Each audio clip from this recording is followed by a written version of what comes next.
Today we've been in the Kencom stage discussing the pattern deep dives for fintech architecture.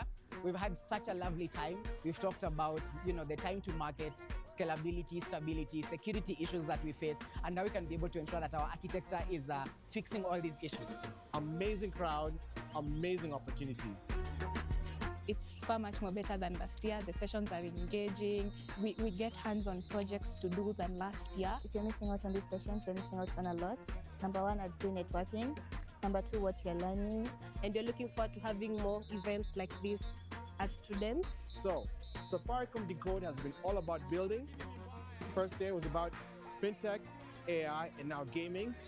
This is your opportunity to start your business and get your esports funding.